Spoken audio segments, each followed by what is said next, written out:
महादेव जी की आराधना करने पर भी कभी आपने देखा है कि धन का क्षय हो रहा है।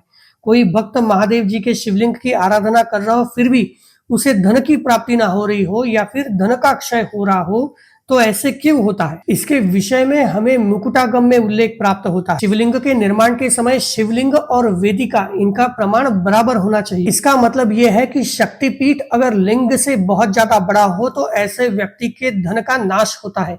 ये उल्लेख हमें शिव आगमों में ही प्राप्त होता है। बहुत सारे लोग ये कहते रहते हैं कि महादेव जी की केवल आराधना करनी चाहिए, इन सारी चीजों पर ध्यान नहीं रखना चाहिए, लेकिन शिव आगमों में ही हमें ये उल्लेख प्राप्त होता है कि किस प्रकार से शिवलिंग और वेदिका का निर्माण करना चाहिए। देखिए, अगर ये वेदिका शिवलिंग से बड़ी है तो व्यक्ति के धन का नाश होगा।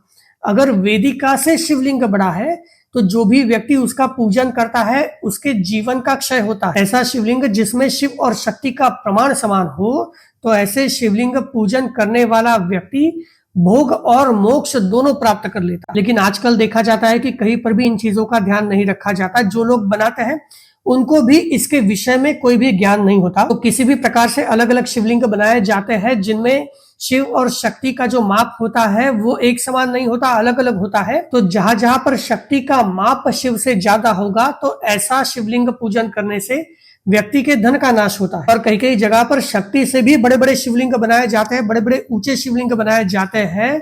तो बनाने वाला और उसका पूजन करने वाला जो भी व्यक्ति होता है उसकी आयु धीरे धीरे क्षीण होती चली जाती है। तो इस चीज का ध्यान रखें और सही प्रकार के शिवलिंग का अगर पूजन किया जाए तो व्यक्ति को भोग और मोक्ष दोनों की प्राप्ति होती है।